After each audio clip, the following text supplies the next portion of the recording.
Good evening and welcome to Bar Talk. We're so glad you've chosen to spend some time with us tonight, and we have a lot of exciting topics to cover. So Dana, we're going to start with you. How's everything going? Things are going good. Good. So I really want you to educate us on this thing called the ABLE Act. Have you heard about that? No, I'm clueless. Fill us in. Okay, well, ABLE, the acronym in capital letters, ABLE, stands, let me look for it. You'll hear it called the ABLE Act. It stands for Achieving a Better Life Experience Act. Oh, that sounds great. Like, who wouldn't want that, right? Yeah. So it was enacted in 2014, but it's a federal program. And the act modifies the Section 529. So it's found under Section 529A. And does that ring a bell? Section 529 plans? You know, when you think about tax-deferred savings, that's Saving kind of for college or yes, something. exactly. Mm-hmm. That's similar to what this is, except the focus is not so much on, or at all, on college. Rather, it's a tax-deferred savings program that will benefit disabled adults. So the reason that this came about is that Congress, or, you know, people have been talking about how much a burden the financial implications of raising a disabled adult throughout their life can be on a family. And Congress has heard this and put their heads together and come up with this act in order to give people a way to save some money and still become eligible for governmental programs like Medicaid. So for example, similarly in 529 college plans, where you're putting in dollars and then that's growing tax deferred and you can use that for college, with the ABLE Act, you're allowed to set up an account for a designated beneficiary. That beneficiary has to qualify, so you're talking about a disabled adult. And people can deposit into that account funds for that beneficiary for expenses related to their disability. And the great part is that that savings account is not going to, no matter how high it goes, it's not going to render you ineligible for Medicaid because it's put in this special type of tax account. That's a really great idea. You know, it almost makes you wonder, 2014, right? Not that long ago. Why do you think it took so long? Oh, goodness. You know, I think that in the world of disabled adults and guardianships, and maybe even sometimes you want to refer to it as elder laws, we're really behind the times. You know, things are happening in our population and we are not prepared from a statutory perspective to handle it. So I'm not sure why it seems like it crept up on us, but it really didn't. I mean, obviously you know where the population is headed, but we are, you know, enacting things that should have been enacted a long time ago. I agree. It does seem like it was a long time coming, because I think, you know, I don't know much about this area, but people were really, there was a strong incentive for people to kind of shed all of their assets, and it was morally questionable, so people were in a very difficult situation, right? Before this law. So this is really taking care of that problem. Well, it's important to note that if you see the word ABLE Act, remember that it's a federal program, and so the state, kind of like Medicaid, it's a federal program, and the state may have its own state regulations and restrictions interwoven with the federal program. So it could be different state to state, you know, the ABLE Act requirements. As long as they don't violate the federal program, they're able to, you know, at the state level, make their own restrictions. And in general, the ABLE Act is a tax-deferred savings program that's going to benefit this disabled adult. So it might be worth looking into if that situation applies to you. That sounds great. Thanks so much for all of that information, Dana. We'd love to talk more about this topic, but we are going to take a break, and we will be back in just one moment. I wouldn't have been at this ceremony if I hadn't been at this ceremony first. Unfortunately, nearly 30% of U.S. high school students aren't making it to graduation, and every one of us, every parent, every friend, and neighbor, has the responsibility to provide the support and encouragement they need to make it through. Because we all need to see a lot more of these pictures.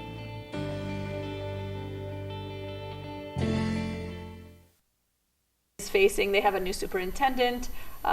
In 2014, there was a shooting on the south side. It was 41st and Pulaski, of a teenager. Right, I remember. And there were reports filed as to what happened in that shooting, but then when the video, it took so long to get that video. Yes. And I think it took 13 months. Yeah, that's crazy. Yeah. And so it sounds like there were some changes needed. Right, when it was finally released, basically, there were criminal charges filed, basically moments before the release, and there was a new, the. So it sounds like people were really orchestrating this, trying to keep it out of public view. I mean, that's the appearance. If it takes that long to get it out there, and they only had to release it when they were really pushed, right? There are two sides to every story. So the police still stands by, even Rahm Emanuel to a certain extent stands by the idea that it really should be, all investigations should be complete before these tapes are released, but that is not what is happening. So the new, the body that basically reviews police misconduct now is releasing these videos pretty much within days, within weeks. And aren't there some other changes going on in the department with the wearing of body cameras now and different things like that? So the task force that basically evaluated the entire department, there are a lot of investigations going on right now. There's a special prosecutor in place. There's, the Inspector General's office is investigating, the Department of Justice. So you're saying these investigations, there are a lot of investigations on the police department or a lot of investigations on this case? Well, both. Okay. So the Department of Justice is investigating the Chicago Police Department as a whole for systemic problems. So, that is going to take a while. And is that a neutral agency? Well, it's independent, I guess, is that? So truly, the Department of Justice is supposed to be impartial, right? But don't you think that the police have a really difficult job on their hands when they're trying to balance all of the different things that they're trying to fulfill as part of their role and their commitment to keeping society safe? Well, of course. Most of us can't imagine making these split-second decisions in the moment, but there are some serious discrepancies between what's in that video and what was in the report that was filed. Yeah, that's troubling for sure. Yes. Now, in terms of these changes at the department level, do you have in your mind kind of like a list of everything that's different now? So there are a lot of changes that were proposed by the task force that evaluated the department, basically.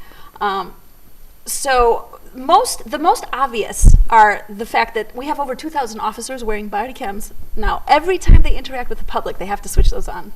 Okay. And now we have video footage of many more shootings. We have a lot of police shootings. There are about 15 a year on average in Chicago. You're hearing about it a lot in the news. Yeah. I think now it's become, it was always a topic of some interest, but now it's become a topic of great interest. And so it's almost daily that you hear a report on how many shootings we had this weekend and how many shootings we had this month. Now police shootings, the number of shootings in Chicago has gone through the roof. August was a record month. But as far as police shootings, that's different because that's the police shooting, at a suspect, for example. Yeah, you're saying as opposed to shootings by anybody. So we could go on forever on this topic. There's so much more to cover, but we do need to take a break. So please stay with us and we will be right back. I wouldn't have been at this ceremony if I hadn't been at this ceremony first. Unfortunately, nearly 30% of U.S. high school students aren't making it to graduation. And every one of us, every parent, every friend, and neighbor, has the responsibility to provide the support and encouragement they need to make it through. Because we all need to see a lot more of these pictures.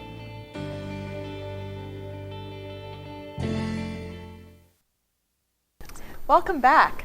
I have a topic that I'd like to discuss with you ladies tonight. Let's hear it. Well, I was thinking about marriage, right? And how we have this Western ideal that it's this big romantic event and, Costs people $100,000. Right. On average, I think they're at least $30,000. I think 36 is the national average. No, 36 is the average. Oh, I'm sorry, way up in Chicago. Right, in certain parts of the country, Yeah. I'm sure they're even more expensive. But when you think about it, what would be your guess if I asked you, does it matter what's in your vows? I know people are writing their own vows these days. Does it matter what you say? Do you have any idea?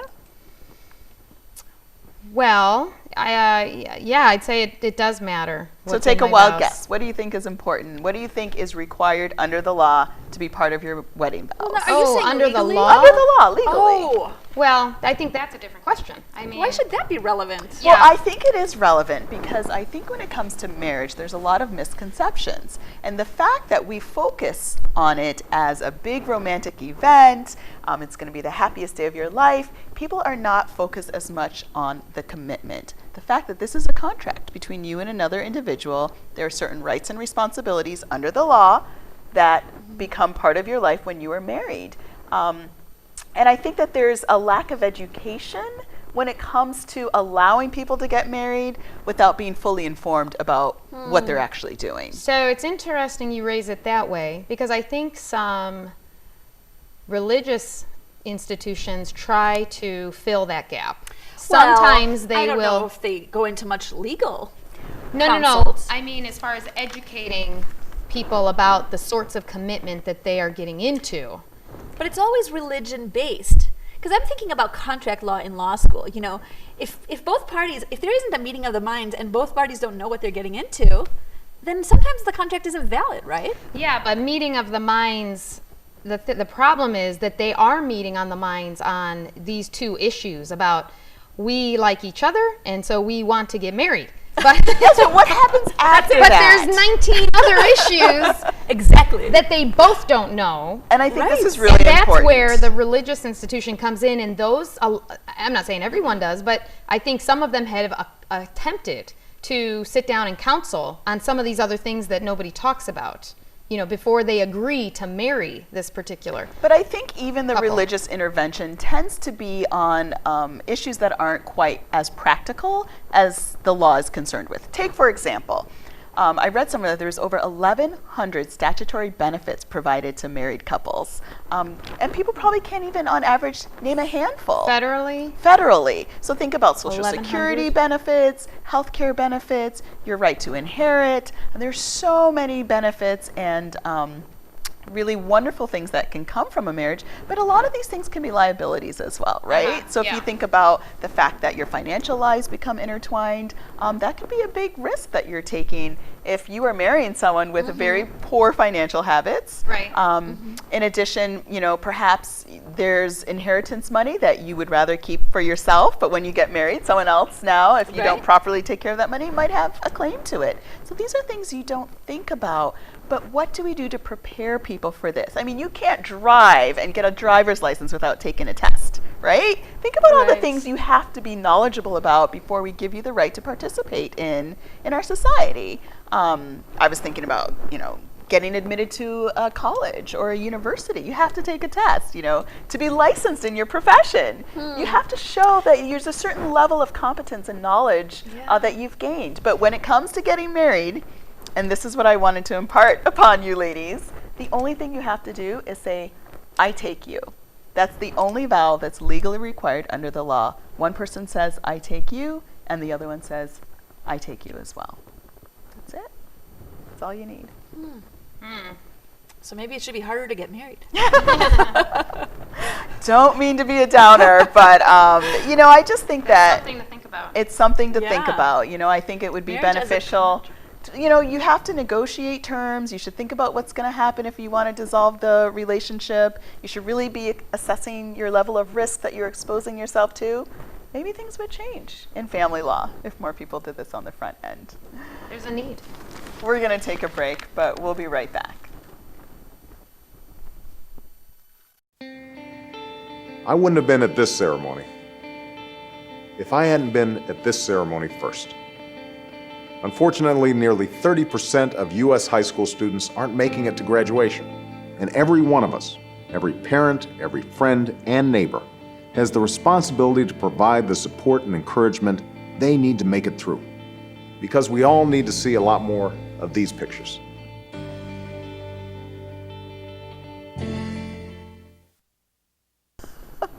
Welcome back. We're so happy that you are with us tonight. For our hot topic, I wanted to talk about why we are here. Christina, why are you here right now? Well, I enjoy this show because I think that, and I enjoy providing, you know, my perspective on criminal law because, people really don't. People are generally very interested in the law. I mean, it's Oh obvious. yeah, I mean, look at films, Yeah. television. So you Law know, and Law and Order. Order turned into like 19 other Law and Order little sub shows. Definitely. I mean, other than those shows on TV, people don't have a lot of access to, what a lawyer's opinion might be on a given topic. So Yeah, unless they go and see a lawyer. Do you guys ask your clients, have they used other lawyers? Have they ever needed a lawyer before? That's one of I always my ask that. standard questions in my consultations.